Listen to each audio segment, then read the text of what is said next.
யோராம்.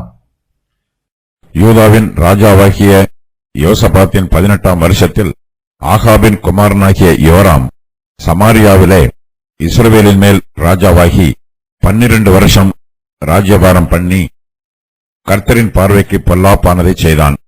ஆனாலும் தன் தகப்பனைப் போலும் தன் தாயைப் போலும் அல்ல, தன் தகப்பன் பண்ணுவித்த பாகாலின் சிலையை அகற்றிவிட்டான்.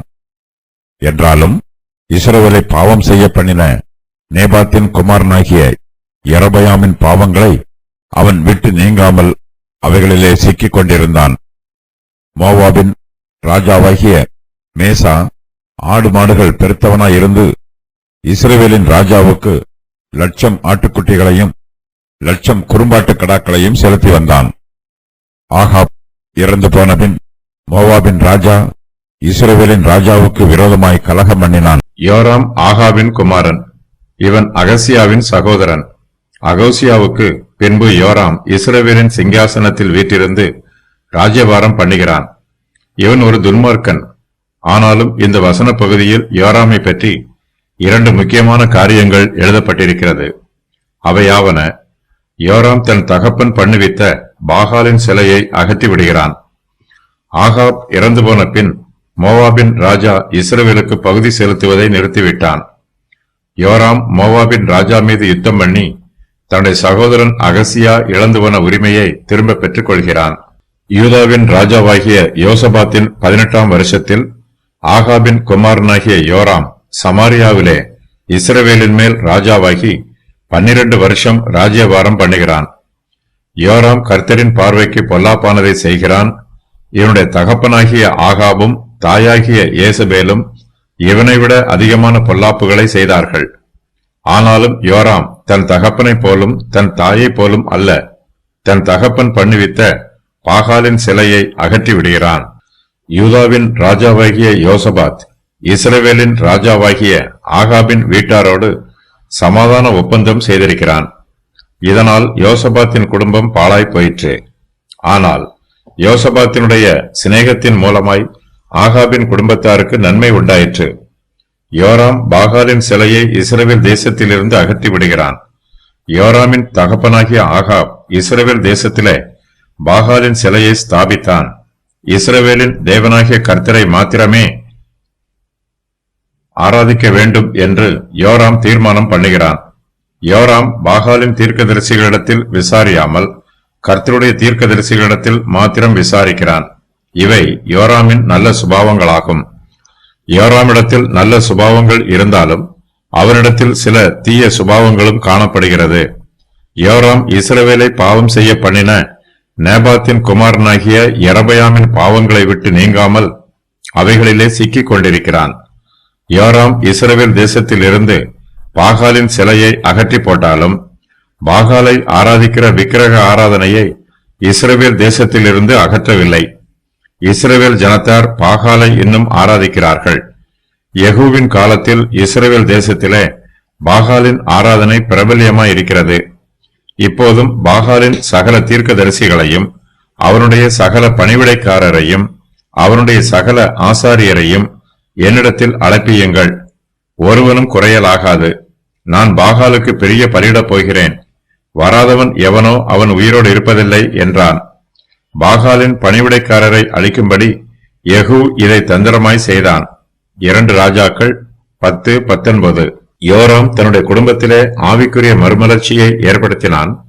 ஆனால் அவன் இஸ்ரவேல் தேசத்திலே ஆவிக்குரிய மறுமலர்ச்சியை ஏற்படுத்துவதற்கு ஒன்றும் செய்யவில்லை.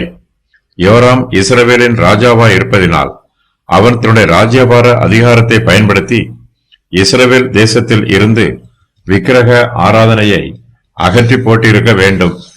ஆனால் யோராமோ இஸ்ரவேல் தேசத்திலிருந்து விக்கிரக ஆராதனையை அகற்றாமல் அவனும் அதிலே சிக்கிக் கொண்டிருக்கிறான்.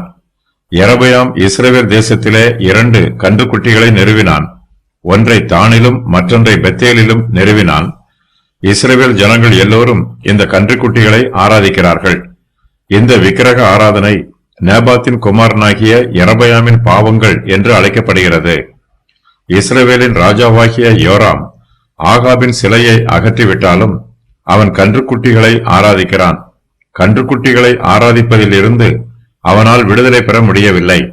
அவன் விக்கிரக ஆராதனையில் சிக்கி இருக்கிறான். யோராமிடத்தில் உண்மையான மனமாற்றம் ஏற்படவில்லை. அவன் தன்னுடைய பாவங்களுக்கு ஓரளவு மாத்திரமே மனம் திரும்பி இருக்கிறான். அவன் இன்னும் கர்த்தருக்கு விரோதமான பாவங்களில் சிக்கி இருக்கிறான். யோராமை போல இக்காலத்தில் சிலர் தங்களுக்கு நஷ்டத்தை ஏற்படுத்தாத பாவங்களை விட்டு விலகி விடுகிறார்கள்.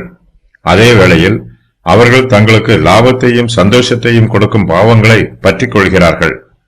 கர்த்தரை பின்பற்றுகிறவர்கள் எல்லா பாவங்களையும் விட்டு விலகி வர வேண்டும். கர்த்தரை முழு இருதயத்தோடும் முழு மனதோடும் முழு பலத்தோடும் விசுவாசித்து ஆராதிக்க வேண்டும். யோராம் பாகாலின் சிலையை இஸ்ரவேல் தேசத்தில் இருந்து அகற்றினால் மாத்திரம் போதாது, அவன் அதை உடைத்து நிர்மூலம் பண்ணவும் வேண்டும். ஆனால் யோராமோ இஸ்ரவேல் தேசத்திலிருந்து விக்கிரக ஆராதனையை முற்றிலுமாய் அகற்றி போடவில்லை. தேசத்திலே பாகாலின் ஆராதனைக்கு பதிலாக கன்றுக்குட்டியின் ஆராதனை பிரபல்யமாய் இருக்கிறது.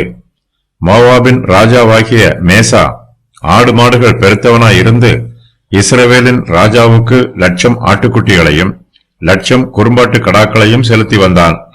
ஆகாப் இறந்து போனபின் மோவாபின் ராஜா இஸ்ரவேலின் ராஜாவாகிய யோராமுக்கு விரோதமாய் கலகம் பண்ணுகிறான். யோராமுக்கு முன்பு அவனுடைய சகோதரன் அகசியா இஸ்ரவேல் தேசத்திலே ராஜாவாயிருந்தான். மோவாபின் ராஜா ஆகாபுக்கு ஆட்டுக்குட்டிகளையும் குறும்பாட்டு கடாக்களையும் பகுதி கட்டினான். ஆகாப் மரித்த பின்பு அகசியாவின் ஆட்சி காலத்தில் மோவாபின் ராஜா அகசியாவுக்கு பகுதி கட்டுவதை நிறுத்திவிட்டான். இஸ்ரவேலின் ராஜாவாகிய யோராம் தன் தகப்பனாகிய ஆகாபை விட நல்லவன். அவன் தன் தகப்பனை போலும் தன் தாயை போலும் துன்மார்க்கமாய் ஜீவிக்கவில்லை. யோராமிடத்தில் ஒரு சில நல்ல சுபாவங்கள் இருக்கிறது. ஆகையினால் யோராம் தன்னுடைய சகோதரன் அகசியாவை விட இஸ்ரவேல் தேசத்தை நல்ல முறையில் ராஜ்யபாரம் பண்ணுகிறான். ஆகாப் இறந்து போனபின் மோவாபின் ராஜா இஸ்ரவேலின் ராஜாவுக்கு விரோதமாக கலகம் பண்ணியதை அகசியா ஒடுக்கவில்லை. அவனுடைய கலகத்தை அடக்கவில்லை. அகசியா மோவாபியருக்கு விரோதமாக யுத்தம் பண்ண போகவில்லை. யோராம் ஆட்சிக்கு வந்தபோது அவன் மோவாபின் ராஜாவுடைய கலகத்தை அடக்குகிறான். யோராம் மோவாபின் ராஜாவுக்கு விரோதமாக யுத்தம் பண்ண புறப்பட்டு போகிறான். மோவாபின் ராஜாவாகிய மேசா ஆடு மாடுகள் பெருத்தவன். அவன் இஸ்ரவேலின் ராஜாவுக்கு 1,00,000 ஆட்டுக்குட்டிகளையும் 1,00,000 குறும்பாட்டு கடாக்களையும் பகுதியாக கொடுக்கிறான். இவை இஸ்ரவேல் தேசத்திற்கு மிகப்பெரிய வருமானமாய் இருக்கிறது. அக்காலத்தில் பகுதி கட்டுகிறவர்கள் பணமாக கொடுப்பதற்கு பதிலாக இதுபோல பொருட்களாக கொடுப்பது வழக்கம். மோவாபின் ராஜா இஸ்ரவேலின் ராஜாவுக்கு விரோதமாக கலகம் பண்ணி பகுதி கட்டாமல் இருப்பது இஸ்ரவேலுக்கு மிகப்பெரிய இழப்பாக இருக்கிறது. அகசியா இந்த இழப்பை பெரிதுபடுத்தவில்லை. அவன் தன்னுடைய வீட்டில் சோம்பேறியாக ஓய்வெடுத்துக் கொண்டிருந்தான். அகசியா சமாரியாவில் இருக்கிற தன் மேல் வீட்டில் இருந்து கிராதியின் வழியாய் விழுந்து வியாதிப்பட்டு கிடந்தான். அகசியா கால்கைகள் முடமானவனாக இருந்ததினால் அவனால் மோவாபின் ராஜாவுக்கு விரோதமாக யுத்தம் பண்ண போக முடியவில்லை. அகசியாவுக்கு பின்பு அவனுடைய சகோதரன் யோராம் இஸ்ரவேலின் மேல் ராஜாவாகிறான். அகசியா 2 வருஷம் மாத்திரமே இஸ்ரவேலை ராஜ்யபாரம் பண்ணினான். யோராமோ இஸ்ரவேலை 12 வருஷம் ராஜ்யபாரம் பண்ணுகிறான்.